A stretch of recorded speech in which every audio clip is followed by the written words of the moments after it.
రేపటి నుంచే తెలంగాణ పాలిసెట్‌కి సంబంధించిన సర్టిఫికేట్ వెరిఫికేషన్ అయితే స్టార్ట్ అయితుంది. సో, ఒకవేళ మీరు ఆల్రెడీ స్లాట్ బుక్ చేసుకొని సర్టిఫికేట్ వెరిఫికేషన్‌కి వెళ్దాం అనుకుంటే మాత్రం డెఫినిట్‌గా ఈ వీడియోని చూడండి. ఈ వీడియోని స్కిప్ చేయకుండా చూడుర్రి. మీకు క్లియర్ కట్‌గా అసలు ఈ కౌన్సెలింగ్ ప్రాసెస్ లోపల సర్టిఫికేట్ వెరిఫికేషన్ అనేది ఎట్లా చేస్తారు? ఏమేం డాక్యుమెంట్స్ కావాల్సి ఉంటది? సర్టిఫికేట్ వెరిఫికేషన్ అయిపోయిన తర్వాత ఎట్లాంటి థింగ్స్ ఉంటాయని చెప్పి డీటెయిల్‌గా స్టెప్ బై స్టెప్ చెప్తా నేను. వీడియోని స్కిప్ చేయకుండా చూడుర్రి. అండ్ మీరు ఒకవేళ మన ఛానల్ కొత్త వస్తే పక్కా సబ్స్క్రైబ్ చేసుకొని మీ ఫ్రెండ్స్ అందరికీ ఈ వీడియోని షేర్ చేయండి. మనం ప్రీవియస్‌గా తెలంగాణ పాలిసీకి సంబంధించి చాలా వీడియోస్ అయితే చేసుకున్నాం. ఫర్దర్‌గా కూడా ఎట్లాంటి అప్డేట్స్ వచ్చినా వీడియోస్ చేసుకుంటా ఉంటాం కాబట్టి మన ఛానల్‌ని సబ్స్క్రైబ్ చేసి పెట్టుకుంటే మీరు ఏ అప్డేట్ కూడా మిస్ అవ్వరు. ఓకేనా? అండ్ మనం నెక్స్ట్ వీడియో లోపల డీటెయిల్‌గా మనకు లాగిన్ ఐడీ అనేది వస్తదన్నట్టు సర్టిఫికేట్ వెరిఫికేషన్ తర్వాత. సో, సర్టిఫికేట్ వెరిఫికేషన్ తర్వాత లాగిన్ ఐడీ వస్తది. ఆ లాగిన్ ఐడీని యూజ్ చేసుకొని ఎట్లా లాగిన్ అవ్వాల్సి ఉంటది. ఓకేనా? పాస్వర్డ్‌ని ఎట్లా జనరేట్ చేసుకోవాలి, వెబ్ ఆప్షన్‌లు ఎట్లా పెట్టుకోవాలని చెప్పి step by step detailed videos అనేది 29థ్ మే 2026 రోజు అప్‌లోడ్ అయిపోతాయి. ఓకేనా? సో, కాబట్టి సబ్స్క్రైబ్ చేసి పెట్టుకోరి. వెబ్ ఆప్షన్స్ వీడియో అనేది మీరు మిస్ అవ్వరు. And when it comes to certificate verification మనకు ఆల్రెడీ సర్టిఫికేట్ వెరిఫికేషన్‌కి సంబంధించిన స్లాట్ బుకింగ్‌లు స్టార్ట్ అయిపోయినాయి. స్లాట్ బుకింగ్స్ ఎప్పటి నుండి స్టార్ట్ అయిపోయినాయి కదా అంటే 27థ్ మే నుండి స్లాట్ బుకింగ్ అనేది స్టార్ట్ అయిపోయింది. ఓకేనా? స్లాట్ బుకింగ్ 27థ్ మే 2026 నుండి స్టార్ట్ అయినాయి. అండ్ స్లాట్ బుకింగ్ చేసుకోవడానికి మనకు 31st మే దాకా టైం అయితే ఉంది. 31st మే 2026 దాకా టైం అయితే ఉంది స్లాట్‌ని బుక్ చేసుకోవడానికి. ఆల్రెడీ స్లాట్‌ని బుక్ చేసుకున్న వాళ్ళకి సర్టిఫికేట్ వెరిఫికేషన్ అనేది 29థ్ మే నుండి స్టార్ట్ అయితది. 29 మే 2026 నుండి స్టార్ట్ అయితది. అంటే రేపటి నుండి మనకు సర్టిఫికేట్ వెరిఫికేషన్ అయితే స్టార్ట్ అయితదన్నట్టు. నేను ఈ వీడియోని 28థ్ మే రోజు రికార్డ్ చేస్తున్నా. 28థ్ మే 2026 రోజు ఈ వీడియోని రికార్డ్ చేస్తున్నా. మనకు 29థ్ మే నుండి సర్టిఫికేట్ వెరిఫికేషన్ అనేది స్టార్ట్ అయిపోతది. ఆల్రెడీ స్లాట్ బుక్ చేసుకున్నోళ్ళు సర్టిఫికేట్ వెరిఫికేషన్‌కి అయితే ఎళ్ళాల్సి ఉంటదన్నట్టు. సో, ఈ సర్టిఫికేట్ వెరిఫికేషన్ చేసుకోవడానికి మనకి ఎప్పటిదాకా టైం ఇచ్చిర్రు మరి అనంటే, సో, మనకు స్లాట్స్ అనేది బుక్ చేసుకోవడానికి ఫస్ట్ జూన్ దాకా టైం అయితే ఉందన్నట్టు.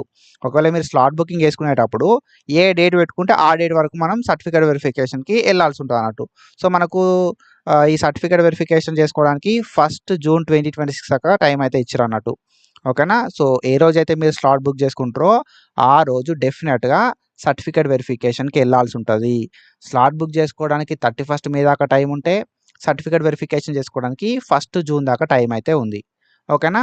సో, మీరు ఒకవేళ స్లాట్ బుకింగ్ చేసుకోకపోతే ఎంత తొందర పాసిబుల్ అయితే అంత తొందర మీ స్లాట్ బుకింగ్‌ని చేసుకోండి. అండ్ తర్వాత సర్టిఫికేట్ వెరిఫికేషన్‌కి స్లాట్ బుక్ చేసుకున్న రోజెళ్లి అటెండ్ అవ్వండి. ఓకేనా? సో, ఇక్కడ మనం స్లాట్ బుకింగ్ విషయానికొస్తే ఆల్రెడీ స్లాట్ బుకింగ్ ఎట్లా చేసుకోవాలని చెప్పి వీడియో చేసుకున్నాం. ఆ వీడియో అనేది ఒకసారి చెక్ జేయర్రి. అండ్ సర్టిఫికేట్ వెరిఫికేషన్ విషయానికొస్తే మీరు ఏ రోజైతే స్లాట్ బుక్ చేసుకుంటారో ఆ రోజు మనం సర్టిఫికేట్స్ అన్నీ తీసుకొని ఓకేనా? సర్టిఫికేట్స్ అన్నీ తీసుకొని సర్టిఫికేట్ వెరిఫికేషన్‌కి ఎళ్ళాల్సి ఉంటది. ఓకేనా? సో, సింపుల్ ఏం లేదు. మనం స్లాట్ బుక్ చేసుకున్నాం ఆల్రెడీ. స్లాట్ బుక్ లోపల ఏం చేసినాం, మనం ఒక ప్లేస్‌ని సెలెక్ట్ చేసుకున్నాం. ఓకేనా? స్లాట్ బుక్ లోపల ఏం చేసినాం, బేసిక్ డీటెయిల్స్ ఇచ్చి ఫీ పేమెంట్ చేసినాం. ఫీ పేమెంట్ చేసిన తర్వాత ఏం చేసినాం, మనం ఒక ప్లేస్‌ని సెలెక్ట్ చేసుకున్నాం. ఓకేనా? ఒక డేట్‌ని సెలెక్ట్ చేసుకున్నాం. ఓకేనా? సో, దాని తర్వాత ఒక టైమ్‌ని సెలెక్ట్ చేసుకున్నాం. అంతే కదా! సో, స్లాట్ బుకింగ్ లోపల మనం ఏం చేసినాం, ఐదర్ 300 600 కట్టినాం మన కేటగరీని బట్టి. సో, ఫీజ్ అనేది కట్టినాం ఫస్ట్. బేసిక్ డీటెయిల్స్ ఇచ్చినాం. ఫీజ్ అనేది కట్టినాం. ఫీజ్ కట్టిన తర్వాత ఒక ప్లేస్‌ని సెలెక్ట్ చేసుకున్నాం. దాన్నే హెల్ప్‌లైన్ సెంటర్ అంటాం. ఆ హెల్ప్‌లైన్ సెంటర్‌కి ఏ డేట్ మనం సర్టిఫికేట్ వెరిఫికేషన్‌కి వెళ్దాం అనుకుంటున్నాం అని చెప్పి సెలెక్ట్ చేసుకున్నాం. అండ్ టైమ్‌ని కూడా సెలెక్ట్ చేసుకున్నాం. ఓకేనా? సో, ఇవన్నిటిని మనం సెలెక్ట్ చేసుకున్నాం కదా! సో, ఇప్పుడు ఏం చేయాల్సి ఉంటది అంటే సర్టిఫికేట్స్ అన్నిటిని పట్టుకొని నువ్వు ఏ రోజు స్లాట్‌ని బుక్ చేసుకున్నావో ఆ రోజు, ఏ డేట్‌కైతే స్లాట్ బుక్ చేసుకున్నావో ఆ డేట్ రోజు ఆ టైంకి నువ్వు బుక్ చేసుకున్న స్లాట్ బుకింగ్ ప్లేస్‌కెళ్ళాల్సి ఉంటదన్నట్టు. నువ్వు బుక్ చేసుకున్న హెల్ప్‌లైన్ సెంటర్స్‌కి నీ సర్టిఫికేట్స్ అన్నీ తీసుకొని ఎళ్ళాల్సి ఉంటది. ఓకేనా? సింపుల్‌గా ఏం లేదు. నువ్వు స్లాట్ బుక్ చేసుకున్న రోజు సర్టిఫికేట్స్ అన్నీ పట్టుకొని హెల్ప్‌లైన్ సెంటర్‌కి కరెక్ట్ టైంకి ఎళ్ళాల్సి ఉంటదన్నట్టు. సో, అక్కడికి పోయినంక ప్రాసెస్ ఎట్లా ఉంటది బ్రో అనే విషయానికొస్తే, సో, పెద్దగా ప్రాసెస్ ఏముండది. మనకేంది కదా అంటే అక్కడ వాళ్ళు ఫస్టే చెప్తారన్నట్టు. ఓకేనా? సో, ఈ డాక్యుమెంట్స్ కావాలి అని చెప్పి వాళ్ళు చెప్తారు. లిస్ట్ అనేది పెడతారు మనకక్కడ. ఒక నోటీస్ బోర్డా లేకపోతే ఏదో ఒక విధంగా మనకు వాళ్ళు ఇన్ఫర్మేషన్ అయితే చెప్తారన్నట్టు. ఓకేనా? సో, ఈ ఆర్డర్ లోపల ఫస్ట్ ఈ డాక్యుమెంట్‌ని రెడీ పెట్టుకోరి. సెకండ్ ఇది పెట్టుర్రి. థర్డ్ ఇది పెట్టుర్రి అని చెప్పి ఏ ఆర్డర్ లోపల ఉండాలి సర్టిఫికేట్స్ అని చెప్పి సర్టిఫికేట్స్ ఆర్డర్ అనేది వాళ్ళు మెన్షన్ చేస్తారు. ఓకేనా. సో ఈ ఆర్డర్ లోపల మాకు సర్టిఫికేట్స్ కావాలి అని చెప్పి వాళ్ళు సర్టిఫికేట్స్ ఆర్డర్ అనేది మెన్షన్ చేస్తారు. మనం ఏం చేయాల్సి ఉంటుంది అంటే ఆ సర్టిఫికేట్స్ అన్ని ఆర్డర్లో పెట్టుకోవాల్సి ఉంటుంది. ఆర్డర్లో పెట్టుకొని వెయిట్ చేయాలి. వెయిట్ చేస్తే అక్కడున్న స్టాఫ్‌ని బట్టి ఓకేనా, ఎక్కువ మంది స్టాఫ్ ఉంటే మనల్ని తొందరగా పిలుస్తారు. లేదంటే సీరియల్ నెంబర్ ప్రకారము మనల్ని లోపలికైతే అలో చేస్తారన్నట్టు. సో వాళ్ళు లోపలికి అలో చేసినప్పుడు మనం మన డాక్యుమెంట్స్ అన్నిటిని పట్టుకొని ఎళ్ళాల్సి ఉంటదన్నట్టు లోపలికి. ఓకేనా. సో ప్రీవియస్‌గా మనం ఆల్రెడీ ఒక వీడియో చేసుకున్నాం ఏమేం డాక్యుమెంట్స్ కావాలని చెప్పి. సో ఈ వీడియో లోపల కూడా నేను మీకు డీటెయిల్‌గా చెప్తా. అండ్ ఏమేం డాక్యుమెంట్స్ కావాలి అనే విషయానికొస్తే తెలంగాణ పాలిసెట్ 2026 సంబంధించిన ర్యాంక్ కార్డ్. ఓకేనా. ర్యాంక్ కార్డ్ అనేది కావాలి పాలిసెట్‌కి సంబంధించి. ఆధార్ కార్డ్ కావాల్సి ఉంటది మనకు. ర్యాంక్ కార్డ్ అనేది మీకు ఎంత ర్యాంక్ వచ్చింది అని చెప్పి తెలుసుకోవడానికి. ఆధార్ కార్డ్ అనేది కావాల్సి ఉంటది ఐడెంటిటీ ప్రూఫ్ కోసము. ఎస్ఎస్‌సి మెమో అనేది కావాల్సి ఉంటదన్నట్టు డేట్ ఆఫ్ బర్త్ ప్రూఫ్ కోసము. అండ్ నేమ్ ఎట్లా ఉన్నది అని చెప్పి చూడడానికి. ఓకేనా. అండ్ మనకు 4థ్ క్లాస్ నుండి 10థ్ క్లాస్ వరకు బోనఫైడ్స్. ఓకేనా. 7 ఇయర్స్‌కి సంబంధించిన బోనఫైడ్స్ అనేది కావాల్సి ఉంటది. 7 ఇయర్స్ బోనఫైడ్స్ అయితే కావాల్సి ఉంటది. ఈ 7 ఇయర్స్ బోనఫైడ్స్ ఏవైతే ఉన్నాయో వీటిని బేస్ చేసుకునే నువ్వు లోకలా కాదా అని చెప్పి డిసైడ్ చేస్తారన్నట్టు. ఓకేనా. లాస్ట్ 7 ఇయర్స్ బోనఫైడ్స్ అంటే 4థ్ క్లాస్ నుండి 10థ్ క్లాస్ స్టడీ సర్టిఫికేట్స్ అయితే కావాలి. తర్వాత టీసీ. ఒకవేళ మా కాలేజోళ్ళు టీసీ అనేది ఇవ్వలేదు బ్రో అనంటే ఏం కాదు. సో వాళ్ళకి సార్ ఇట్లా మా కాలేజోళ్ళు మా స్కూలోళ్ళు మాకు టీసీ ఇయ్యలేదు అంటే వాళ్ళు యాక్సెప్ట్ చేస్తారు. Most of the time TC ఇవ్వకపోతే యాక్సెప్ట్ చేస్తారు. కానీ ఒకవేళ వాళ్ళు ఇచ్చినా కూడా నువ్వు సబ్మిట్ చేయలేదు, చూపెట్టలేదు అంటే ఇబ్బందయితది. ఓకేనా. అండ్ దాంతో పాటు ఇన్‌కమ్. సో మాది పాతదున్నది బ్రో ఆ ఇన్‌కమ్ వర్క్ అయితదా అంటే లేదు. కొత్త ఇన్‌కమ్ కావాలి. కొత్త ఇన్‌కమ్ సర్టిఫికేట్ అనేది కావాలి. కొత్త ఇన్‌కమ్ సర్టిఫికేట్ లోపల ఏంది కదా అంటే మీ ఫాదర్ నేమ్ మీద ఇన్‌కమ్ ఉండాలి. ఎందుకంటే మీకు ఇన్‌కమ్ అనేది ఉండదు కదా. ఫ్యామిలీ ఇన్‌కమ్ అనేది ఉండాల్సి ఉంటదన్నట్టు. ఫాదర్ నేమ్ మీద ఇన్‌కమ్ అనేది ఉండాలి. అందులోపల నీ పేరు అనేది మెన్షన్ కావాలి. ఓకేనా. సో మనకు చెప్పండి వాళ్ళకు మాకు counselling purpose, fee reimbursement purpose income certificate కావాలి అని చెప్పి పేరెంట్ నేమ్ మీద ఇన్‌కమ్ ఉంటది.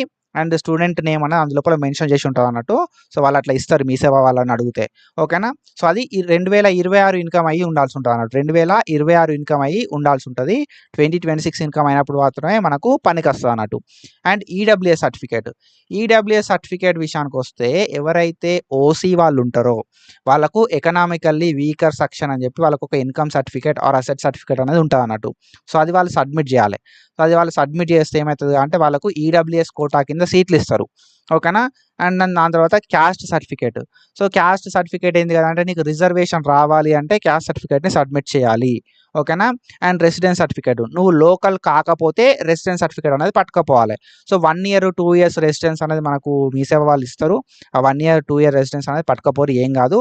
ఒకవేళ మీరు మీ దగ్గర 7 ఇయర్స్ బోనఫైడ్స్ లేవనుకో, స్టడీ సర్టిఫికేట్స్ లాస్ట్ 7 ఇయర్స్‌యి లేవు అన్న సిట్యుయేషన్ లోపల ఏం చేయాల్సి ఉంటది కదా అంటే మీరు లాస్ట్ 7 ఇయర్స్‌కి సంబంధించిన రెసిడెన్స్ సర్టిఫికేట్ అనేది ప్రొవైడ్ చేయాల్సి ఉంటదన్నట్టు. ఓకేనా. ఒకవేళ మైనారిటీస్ అయితే మైనారిటీ సర్టిఫికేట్ అనేది ప్రొవైడ్ చేయాల్సి ఉంటది.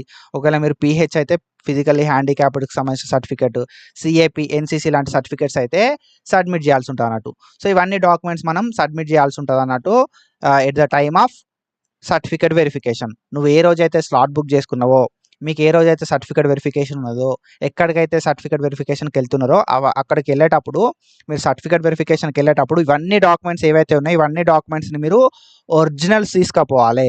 ఓకేనా. ఒరిజినల్స్‌తో పాటు ఒక 2 సెట్ల జిరాక్స్‌లు పట్టుకపోవాలి. అండ్ దాంతో పాటు ఒక 2 ఫోటోలు కూడా పట్టుకపోరి. ఎందుకైనా మంచిది మనం సేఫ్ సైడ్‌లో ఉంటాం. ఓకేనా. అండ్ మెయిన్‌గా మనకు కావాల్సిన డాక్యుమెంట్స్ ఏంది అనంటే మనకు ర్యాంక్ కార్డ్ అనేది మెయిన్‌గా కావాలి. ఆధార్ కార్డ్ అనేది మెయిన్‌గా కావాలి. ఎస్ఎస్‌సి మెమో అనేది మెయిన్‌గా కావాలి. అండ్ రిజర్వేషన్ పర్పస్‌లో మనం ఓకేనా. సో అన్ని డాక్యుమెంట్స్ మెయినే. ఓకేనా. సో ఇందులోపల పట్టుకోపోకుంటే ఉంటే లైక్ ఏదైనా ఒకటి మిస్ చేస్తే ఏం కాదు అనేది ఏమి ఉండదన్నట్టు. అండ్ ఇంకొకటి మెమో. ఎస్ఎస్‌సి మెమో ఏదైతే ఉందో అన్న మాకు మెమో అనేది ఒరిజినల్ రాలేదు ఇంకా అనుకుంటే ఆన్‌లైన్ మెమో ఉంటది కదా. ఆన్‌లైన్ మెమో తీసుకపోరి సరిపోతది. ఓకేనా. ఆన్‌లైన్ లోపల మనకు మెమో ఉంటది కదా షార్ట్ మెమో. అది తీసుకపోరి మనకు వర్క్ అయితదన్నట్టు. ఓకేనా. అండ్ మనకొకటి ఎగ్జామ్షన్ ఏందంటే టీసీ దగ్గర ఎగ్జామ్షన్ ఇచ్చే ఛాన్స్ ఉంటది. ఏం కాదు మీకు కాలేజ్ లోపల సీట్ వచ్చిన తర్వాత కూడా సబ్మిట్ చేసుకోండి అని చెప్పి వాళ్ళు చెప్పడానికి ఛాన్స్ కూడా ఉంటదన్నట్టు మనకు. ఓకేనా. అండ్ మనకు మెయిన్‌గా తీసుకుపోవాల్సింది ఏందంటే ఒకవేళ మీరు మైనారిటీస్ అయితే మైనారిటీ సర్టిఫికేట్. ఓకేనా. సో మైనారిటీస్ సంబంధించి మైనారిటీ సర్టిఫికేట్ కావచ్చు. లేకపోతే మనోళ్ళు క్యాస్ట్ సర్టిఫికేట్ తీసుకుపోవడం కావచ్చు. ఓకేనా. Caste, income. ఓకేనా. క్యాస్ట్, ఇన్‌కమ్ అండ్ రెసిడెన్స్ ఏవైతే ఉన్నాయో ఇవి మ్యాండేటరీ. ఓకేనా. సో ఓసీ వాళ్ళకు ఈడబ్ల్యూఎస్ సర్టిఫికేట్. నార్మల్ క్యాండిడేట్స్ అందరికీ ఏంటంటే క్యాస్ట్, ఇన్‌కమ్, రెసిడెన్స్ ఇవి మెయిన్‌గా మనకు కావాలి. ఈ డాక్యుమెంట్స్‌తో పాటు క్యాస్ట్, ఇన్‌కమ్, రెసిడెన్స్ అనేది కొంతమంది తీసుకోపోరన్నట్టు. ఏముందిలే అని జెప్పి. సో, మనకు రిజర్వేషన్ రావాలంటే క్యాస్ట్ గావాలి. ఫీజ్ రియంబర్స్‌మెంట్ గావాలంటే ఇన్‌కమ్ సర్టిఫికేట్ గావాలి. ఓకేనా. మీరు ఇన్‌కమ్ సర్టిఫికేట్ తీసుకోపోకపోతే మొత్తం ఫీ అనేది మనమే కట్టుకోవాల్సి ఉంటదన్నట్టు. ఓకేనా. సో, రెసిడెన్స్ సర్టిఫికేట్ అనేది నువ్వు లోకలా కాదా అని జెప్పి సీట్ రావడానికి మనకు రెసిడెన్స్ సర్టిఫికేట్ అనేది కావాల్సి ఉంటదన్నట్టు. ఒకవేళ నీకు ఈడబ్ల్యూఎస్ లోపల రిజర్వేషన్ కావాలంటే ఈడబ్ల్యూఎస్ సర్టిఫికేట్ పట్టుకపోవాలి. మైనారిటీ లోపల రిజర్వేషన్ కావాలంటే మైనారిటీ సర్టిఫికేట్ అయితే తీసుకుపోవాలి. ఈ అన్ని డాక్యుమెంట్లు కూడా మ్యాండేటరీ బ్రో. మిస్ చేయకుర్రి అసలే. ఓకేనా. సో, దెన్ దాని తర్వాత మనం చూసుకుంటే కౌన్సెలింగ్ ప్రాసెస్ లోపల నేను మీకు ఇందాక చెప్పినట్టుగా ఈ డాక్యుమెంట్స్ అన్నీ తీసుకుపోవాల్సి ఉంటది. సర్టిఫికేట్ వెరిఫికేషన్‌కి వాళ్ళు చెప్తారు. ఈ ఆర్డర్ లోపలనే పెట్టాలి. ఫస్ట్ ఎస్ఎస్‌సి మెమో ఉండాలంటారు. లేకపోతే ఫస్ట్ ర్యాంక్ కార్డ్ ఉండాలి. సెకండ్ ఎస్ఎస్‌సి మెమో ఉండాలి. తర్వాత క్యాస్ట్, ఇన్‌కమ్, రెసిడెన్స్ ఉండాలని చెప్పి మనకు లిస్ట్ ఆర్డర్ చెప్తారన్నట్టు. ఈ ఆర్డర్ లోపల ఒకదాని వెనక ఒకటి పెట్టుకోరి. అట్లనే జిరాక్స్‌లు కూడా అరేంజ్ చేయిరి అని చెప్పి చెప్తారు. ఒరిజినల్స్ అదే ఫార్మాట్‌లో పెట్టుకోవాలి. జిరాక్స్‌లు కూడా అదే ఫార్మాట్‌లో పెట్టుకోవాలి. సో, పెట్టుకున్న తర్వాత వాళ్ళు ఏం చేస్తారు అంటే వెరిఫై చేస్తారు. ఈ డీటెయిల్స్ అన్నీ కరెక్టే ఉన్నాయా అని చెప్పి అక్కడున్న ఆఫీసర్స్ వెరిఫై చేస్తారన్నట్టు. అక్కడున్న స్టాఫ్ అయితే వెరిఫై చేయడం అయితే జరుగుతది. సో, వెరిఫై చేసిన తర్వాత మీకు రియంబర్స్‌మెంట్ వస్తదా? రాదా? అని చెప్పి ఓకేనా. మీకు దాంతో పాటుగా రిజర్వేషన్ వస్తదా? రాదా? అని చెప్పి ఓకేనా. మీరు లోకలా? కాదా? అని చెప్పి అన్నీ కూడా వాళ్ళు వెరిఫై చేసి ఒక పేపర్ ఇస్తారు మనకు. ఓకేనా. సో, దాన్ని మనం ఏమంటాం కదా అంటే ఆర్ఓసి ఫార్మ్ అంటాం. మన సర్టిఫికేట్ వెరిఫికేషన్ అంతా అయిపోయిన తర్వాత మనకొక పేపర్ అయితే ఇస్తారు. దాన్ని మనం ఆర్ఓసి ఫార్మ్ అంటాం అన్నట్టు. ఓకేనా. So, ROC form. Receipt of certificate అంటాం అన్నట్టు. రిసిప్ట్ ఆఫ్ సర్టిఫికేట్ అంటే ఏంటంటే వీళ్ళు సర్టిఫికేట్ వెరిఫికేషన్ చేసిర్రు అన్నట్టుగా మనకొకటి ఫార్మ్ అయితే ఇస్తారు. ఆ ఆర్ఓసి ఫార్మ్ ఏదైతే ఉందో ఈ ఆర్ఓసి ఫార్మ్‌ని దగ్గర పెట్టుకోరి. మీకు తర్వాత మస్తు హెల్ప్ అయితదది. ఓకేనా. సో, మనకు సర్టిఫికేట్ వెరిఫికేషన్ అయిపోయిన తర్వాత ఆర్ఓసి ఫార్మ్ ఇస్తారు. అండ్ సర్టిఫికేట్ వెరిఫికేషన్ అప్పుడు వాళ్ళు మొబైల్ నంబర్ అడుగుతారు మనల్ని. ఓకేనా. అక్కడ సర్టిఫికేట్ వెరిఫికేషన్ చేసే ఆఫీసర్స్ ఓకేనా. వాళ్ళు ఏం చేస్తారంటే మన మొబైల్ నంబర్ అడుగుతారన్నట్టు. సో, ఈ మొబైల్ నంబర్ ఏదైతే ఉందో వర్కింగ్ మొబైల్ నంబర్ ఇయ్యండి. ఓకేనా. వాళ్ళు మన ఈమెయిల్ అడిగినప్పుడు ఈమెయిల్ అండ్ దాంతో పాటుగా మొబైల్ నంబరు వర్కింగ్‌ది ఇవ్వండి. ఈ మొబైల్ నంబర్ అండ్ ఈమెయిల్ వర్కింగ్‌యి ఉండాలి. సో, మనకు సర్టిఫికేట్ వెరిఫికేషన్ అయిపోయిన వెంటనే అక్కడనే మనకు స్పాట్ లోపల లాగిన్ ఐడీ అనేది వస్తదన్నట్టు. ఓకేనా. లాగిన్ ఐడీ అనేది వస్తది. ఈ లాగిన్ ఐడీ ఏదైతే ఉందో ఓకేనా. సో, మనకు మొబైల్ నంబర్‌కి లాగిన్ ఐడీ మెసేజ్ వస్తదన్నట్టు. సర్టిఫికేట్ వెరిఫికేషన్ అయిపోయిన వెంటనే. ఈ లాగిన్ ఐడీని బేస్ చేసుకొని మనం పాస్వర్డ్‌ని జనరేట్ చేసుకోవాల్సి ఉంటది. తర్వాత వెబ్ ఆప్షన్‌లు పెట్టుకోవాల్సి ఉంటదన్నట్టు. ఓకేనా. సో, ఫస్ట్ సర్టిఫికేట్ వెరిఫికేషన్ చేసుకోవాలి. సర్టిఫికేట్ వెరిఫికేషన్ అయిపోయిన తర్వాత మన మొబైల్ నంబర్‌కి లాగిన్ ఐడీ వస్తది. దాన్ని బేస్ చేసుకొని వెబ్ ఆప్షన్‌లు పెట్టుకోవాల్సి ఉంటదన్నట్టు.